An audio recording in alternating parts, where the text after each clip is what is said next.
আগামী নভেম্বরে অনুষ্ঠিত হতে যাচ্ছে মার্কিন প্রেসিডেন্ট নির্বাচনে ডেমোক্রেটিক পার্টির প্রার্থী হিসেবে লড়ছেন কমলা হ্যারিস ও রিপাবলিকান প্রার্থী ডোনাল্ড ট্রাম্প।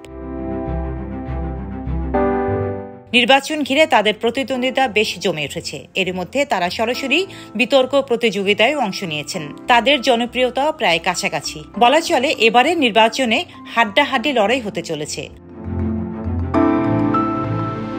সম্প্রতি সিবিএস এর এক সাক্ষাৎকারে ইউক্রেন যুদ্ধ নিয়ে ট্রাম্পের নীতির সমালোচনা করেন কমলা। সমালোচনাতেই শেষ নয়, সেখানে তিনি স্পষ্টভাবে জানিয়ে দেন, প্রেসিডেন্ট নির্বাচিত হলে ইউক্রেন ইস্যুতে রাশিয়ার প্রেসিডেন্ট পুতিনের সঙ্গে শান্তি আলোচনা করবেন না তিনি। যদি আলোচনা করতেই হয়, তবে আলোচনা প্রক্রিয়ায় ইউক্রেনকে একটি পক্ষ হিসেবে অন্তর্ভুক্ত করতে হবে। একমাত্র এই শর্ত মানা হলেই তিনি পুতিনের সঙ্গে সাক্ষাৎ করবেন।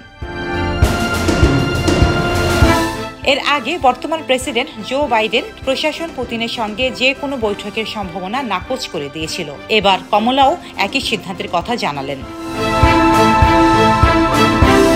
মার্কিন ভোটারদের কাছে নিজের বার্তা পৌঁছাতে নির্বাচনী সভার পাশাপাশি টেলিভিশন, রেডিও ও বিভিন্ন পডকাস্টে বক্তব্য দেওয়াকে প্রাধান্য দিচ্ছেন কমলা। বিভিন্ন জরিপে কমলা জনপ্রিয়তায় ট্রাম্পের থেকে এগিয়ে রয়েছেন।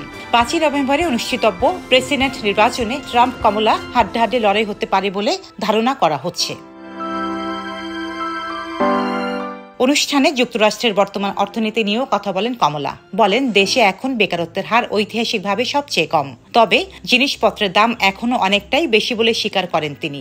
এই পরিস্থিতি দ্রুতই ঠিক হয়ে যাবে বলে আশাবাদ ব্যক্ত করেন কমলা। ডেস্ক রিপোর্ট, সাম্প্রতিক দেশকাল।